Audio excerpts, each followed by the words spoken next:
এদিকে কৃষ্ণকে বলছে সখা আমার আর কোনো ছেলে নেই। কেন বলছে?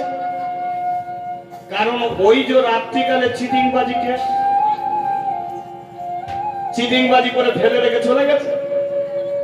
অর্জুন জানবে কি করে চিত্রাঙ্গদার গর্ভে সন্তান এসে গেছে? তাহলে হলোটা কি? বাবা ছেলেকে জানে না, ছেলেও বাবাকে জানে না। কিন্তু জানাজানি কি করে হলো? এবার আর একটু এগিয়ে চল, জানাজানি কি করে? একটার পর একটা এগিয়ে যাওয়া যায়। তো আজকে বজ্রবাহনে রাজা হয়েছে, চিত্রাঙ্গদা রাজমাতা। রাজা চিত্রভানু মরে গেছে, তাই বজ্রবাহন মণিপুর রাজ্যের রাজা।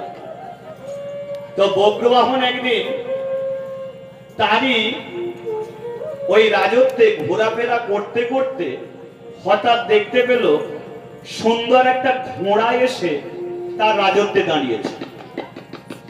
সুন্দর ঘোড়া খটমট খটমট খটমট খটমট করতে করতে করতে করতে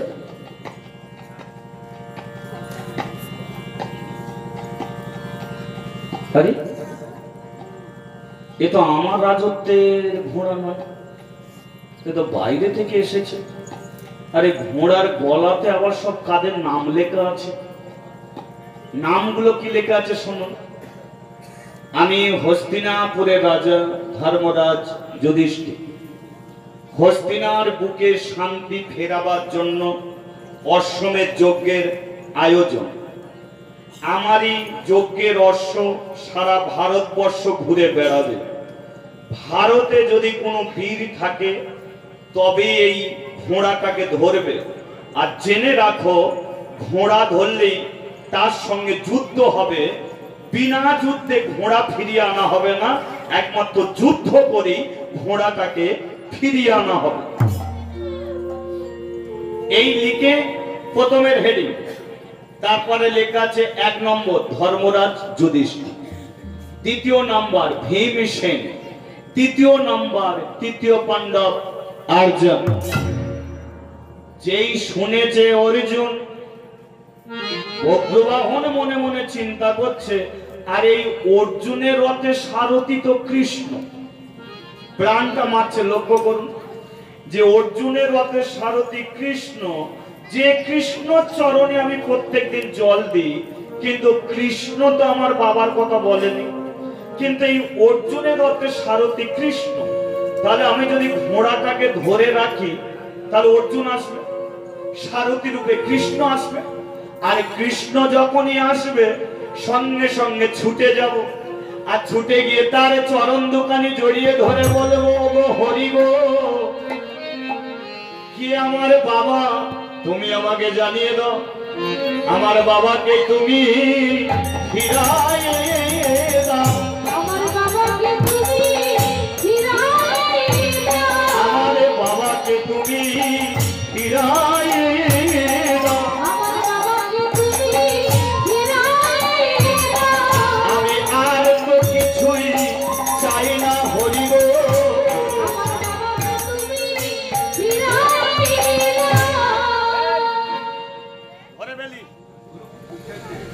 ঘরে বেলি আমার বাবাকে আমি ফিরে পেয়ে যাবো, তোকে নয়, যেমন খেলছিস খেল। তো কি হলো, বজ্রবাহন কি করলো, যজ্ঞের ওই যুধিষ্ঠির যজ্ঞের অশ্বমের যজ্ঞের অশ্বটাকে ধরে ফেললো। ঠিক আছে ঠাকুমা, ঠিক আছে, জায়গা তা অশ্বটাকে ধরে নিয়ে এসেছে মায়ের কাছে।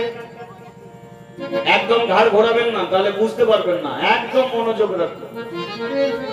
অশ্বটাকে ধরে নিয়ে এসেছে মায়ের কাছে। এবার কোন স্ত্রী স্বামীর কথা কি ভুলতে পারে? 20 বছর হয়ে গেছে, তবু স্বামীর কথা তো মাঝে মাঝে মনে পড়ে। আজকে রাজমাতা চিত্রাঙ্গদা বজ্রবাহন অশ্বটাকে ধরে নিয়ে এসে মাকে ডাকছে, মা বল খোকা, কি সুন্দর একটা অশ্ব ধরেছি। মা বলে, ভালোই করেছিস। জানো মা, কাদের যেন সব নাম লেখা আছে। বল কাদের নাম লেখা আছে? মা, ধর্মরাজ যুধিষ্ঠির। বলো তো হস্তিনাপুরের রাজা। মা, তারপরে লেখা আছে ভীমসেন। বলে ওরই ভাই হবে। মা, তারপরে লেখা আছে তৃতীয় পাণ্ডব অর্জুন। মনে পড়ে যায় সেই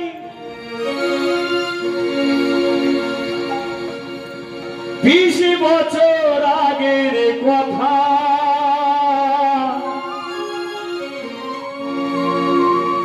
যে অর্জুন তার হৃদয়ে দিয়েছিল বড় ব্যথা। ছেলে তো জানে না ওর বাবার কথা। এখন অর্জুনই যে ওর বাবা এটা তো ছেলে জানে না, কিন্তু আমি তো জানি। কিন্তু অর্জুন যে এত বড় বীর, এত বড় যোদ্ধা, ওটাও তো আমি জানি। তাহলে আজকে অর্জুন যদি একবার মণিপুরে এসে যায়, তাহলে যদি যুদ্ধ শুরু করে, তাহলে তো আমার ছেলেটা মরে যাবে। আমার স্বামী গেছে, যাক, আমার ছেলেকে আমি মরতে দেবো না। চিত্রাঙ্গদা ছুটে এসেছে, ভদ্র আমি তোকে বলছি অশ্ব তুই ছেড়ে দে। অর্জুনকে তুই চিনিস না, অর্জুনকে তুই জানিস না।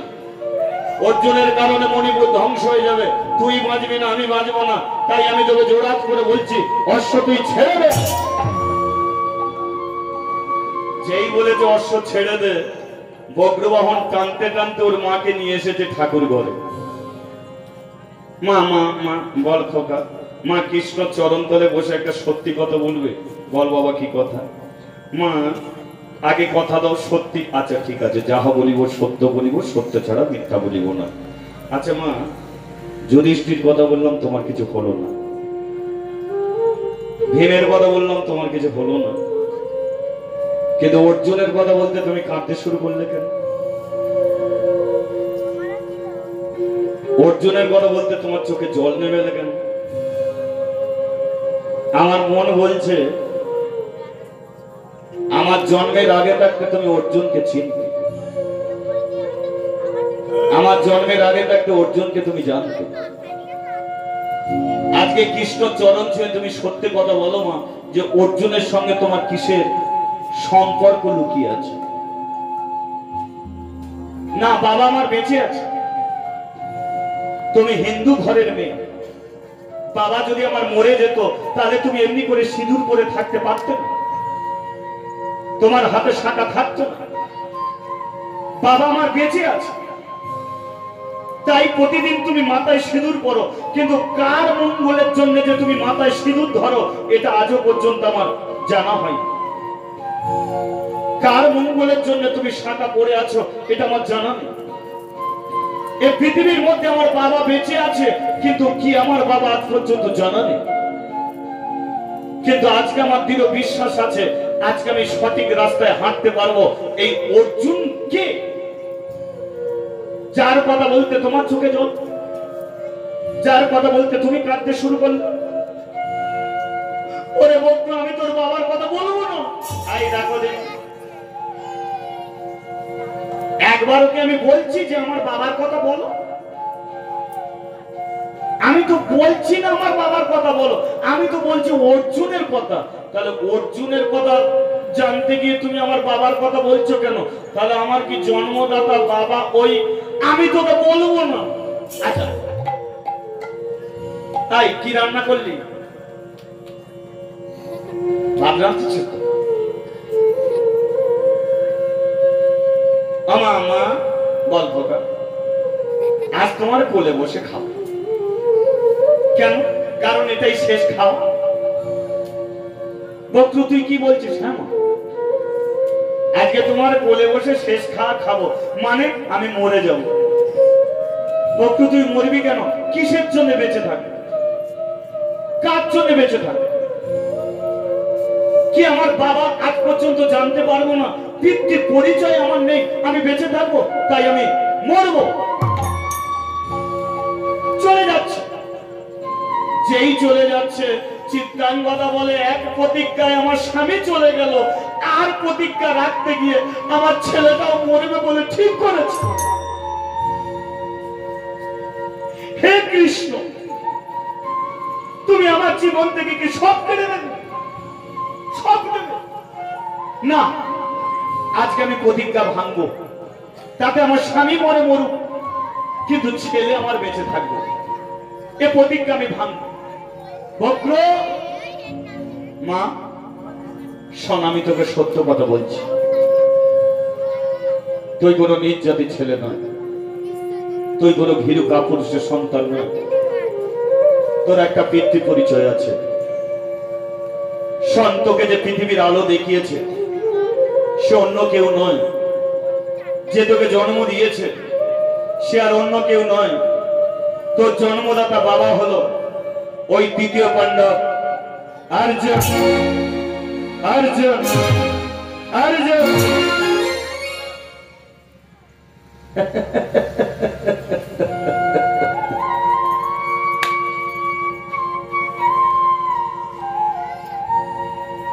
এই কথাটা তুমি গোপন রেখেছিলে মা?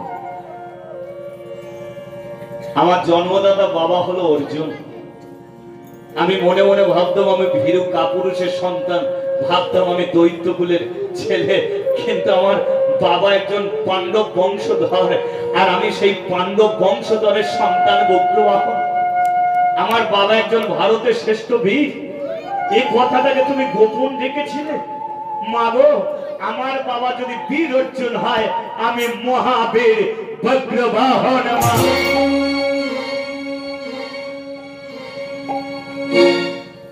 কিন্তু যে 20 বছর তোমাকে কাঁদিয়েছে তাকে আমি ছেড়ে কথা কইব না। যে 20 বছর আমাকে পিতৃহারা করে রেখেছে তাকে আমি ছাড়বো না। তাহলে কি করবি বাবা? এ যজ্ঞের ঘোড়া আমি ছাড়বো না। আমার দৃঢ় বিশ্বাস এই ঘোড়াটাকে ছাড়িয়ে নেবার জন্য অর্জুনকে মণিপুরে আসতে হবে। আর যেদিনকে মণিপুরে আসবে সেদিন বাপ বেটার বোঝা পড়াটা সেরে নেবে। তাহলে কি বুঝলেন? ঘোড়াটাকে রেখে দিল ধরে। সংবাদ যুধিষ্ঠির কাছে। এখন যুধিষ্ঠিরও তো জানে না ভাই 12 বছর বনবাসে গিয়ে এমন একটা ঘটনা ঘটিয়ে ফিরেছে। অর্জুন দাদা, অর্জুন দাদা, এই মুহূর্তে তুমি মণিপুরে চলে যাও। কেন দাদা? অশ্ব ছাড়িয়ে নিয়ে আসবে। যদি সহিচ্ছে অস্ত্র না দেয়? যুদ্ধ করবে, এমন যুদ্ধ করবে বজ্রবাহন কেন গোটা মণিপুর রাজ্যটা তুমি পুড়িয়ে ছাই করে দেবে। যেই বলে যে মণিপুর রাজ্য পুড়িয়ে ছাই করবে, পিছন থেকে কৃষ্ণচন্দ্র সেও মনে মনে বলে অর্জুন এবার আমিও দেখবো কে কাকে পুড়িয়ে ছাই করে। আর এই দিনের অপেক্ষায় ছিলাম কবে তোমার দাদা তোমাকে মণিপুরে পাঠাবে। অর্জুন এবার সামনে তোমার বিপদ ঘনিয়ে এসেছে। এখন মা অর্জুন তো কিছু জানে না। অর্জুনে বলে চলো সখা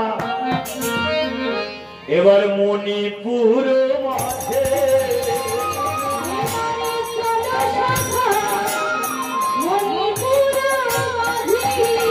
এবারে চলো সখা মণিপুর মাঝে।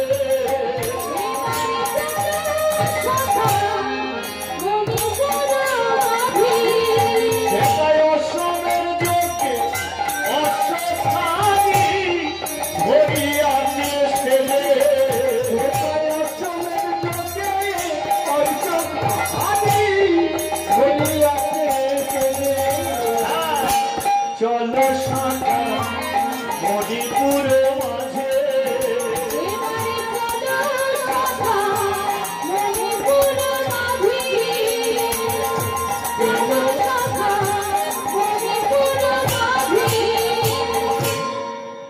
আচ্ছা আজও কিন্তু অর্জুনের রথে সারথি কৃষ্ণ হয়েছে, কিন্তু কৃষ্ণ অর্জুনকে কি রক্ষা করার জন্য আনছে?